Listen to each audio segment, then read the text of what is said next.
Are you on a diet and you fancy something sweet? Or are you conscious about the carb content and also your blood sugars? Well, look no more, I have got you sorted with this wonderful panna cotta dessert. It looks complicated, but it's actually super easy and you can make the panna cotta in less than 30 minutes and impress all of your friends. The first thing I would do is to deal with the strawberries. So I cut the top and then you cut them in two because you don't want them to be too big, because when you're going to put them on the panna cotta you want to have a nice space on it. I am going to put very little sugar in the recipe. I am putting real sugar because I do not like the taste of the fake one. Once you are ready to start cooking the strawberries, you just put a little bit, tiny little bit of water so that it does not stick to the pan, and then you will add your strawberries. Remember that everything I do now for the people who need the carb content for type 1 diabetes, or if you're just interested in the carb content, I will link it in the video down below. You just need to press on that little button that will show you more, and then you can just click on the carb content and the ingredients as well of the recipes. Everything is in there. Now that this is cooking nicely, you just let it cook on the medium heat. You don't want it to cook too much. It won't take long, maybe it will take 5 minutes for it to start to be a little bit mushy. And when it is mushy, then you can set it aside. In all the recipes that you see online or that are given, they use a coulis of strawberries. The only reason why I am actually cooking the fruits and I am not mixing them and putting them as a coulis, more I want them to be kept as fruits, because I want you to keep the fiber. It is extremely important to have fiber for your liver and also for the microbiota in your body. So anything you can do to keep fibers in your meal every time you make a dish is extremely important.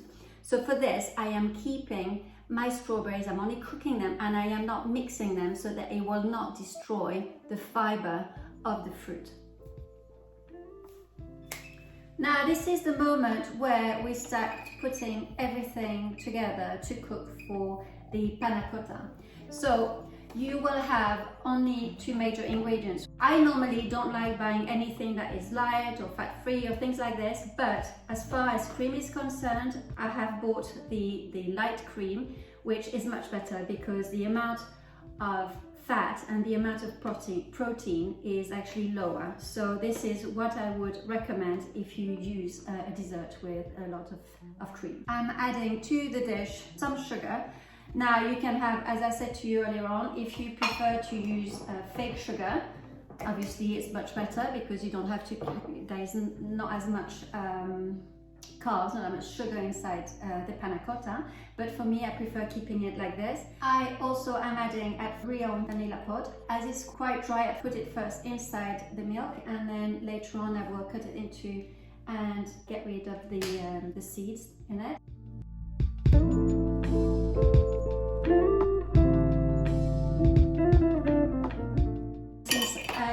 Put too much sugar, I still wanted to have a nice, not just a milky taste to it, so I am adding some vanilla liquid. You want to mix it. Now that all my ingredients are in there, put the heat up because it was on lower heat until the sugar dissolves. Once the sugar has dissolved, then we will take out the vanilla pod. Remember that you do not want it to boil. To make sure that all of the bits are kind of dissolved, that it's not attached as clumps. So use your whisk and whisk the milk. It will tend to attach to the bottom, so you have to be careful that it doesn't burn at the bottom of your pan. And leave it like this until it starts making bubbles. And then when it does, you do not want it to boil. When it does, when you feel that it's getting really warm and hot, take it out of the heat and then you will add agar-agar. Now that this is done, you want to let it rest If you leave it warm, then the little bits of vanilla will not sink to the bottom of your panna cotta. They'll be everywhere in your panna cotta. So don't let it cool down for too long, but you want it, the milk to be warm, that's it. And then you'll set it up inside the little ramekins. In this recipe, with the 300 grams of the cream, I want to talk to you about what we call in Spain UGP, or fat protein index. Now, as I've got the light cream, it's actually quite good because there is only 177 kilocalories in this whole dish. That means that when you 150 kilocalories corresponds to 1 unit of fat protein.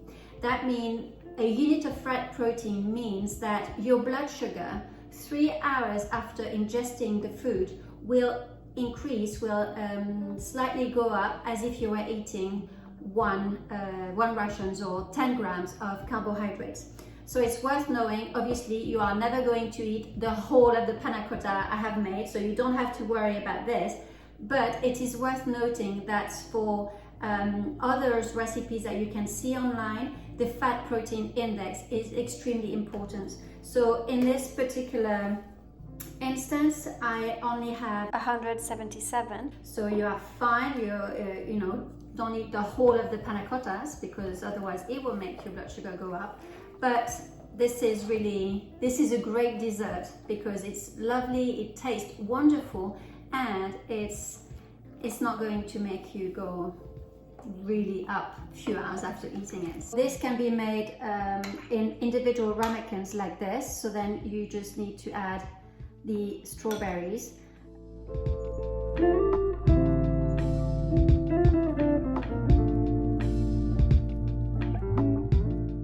I'm also adding a little bit of fat with the pistachios. Always try and add a good fat and fiber, and this is it. Although it's little, but I think it's good. And so you could have it like this, individual ramekins that you will give for individual guests. Berries also are wonderful because they have low glycemic index, so they won't spike your gut blood sugars. So this is the reason why I'm using strawberries, but you could be using any fruits you want. You could be using peaches, you could be using, I don't know, maybe you could put some kiwi on it or something like this. I think it could be nice, but the reason why I'm using the berries is because they have a low glycemic index, so are perfect for my blood sugar. It's so quickly made that you could make it in the middle of the winter. If you have them frozen in your freezer, it is perfect. And they are nice because even if, obviously you don't want to show them defrosted because they will look a bit soggy, but as you are cooking them, it does not matter.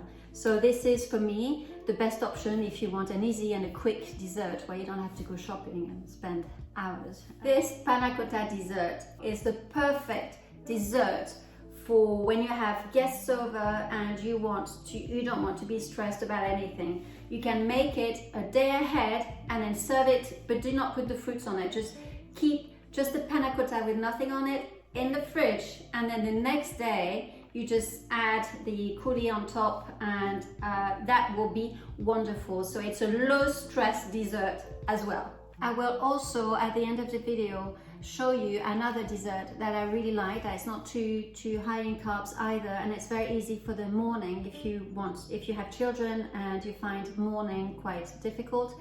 I make for my boys crepes, which are the typical crepes of Thermomix. And being French, you know, so you can get very wary about things, about recipes that want to appear French, but honestly this one is really good. So I will link the video at the end of this video.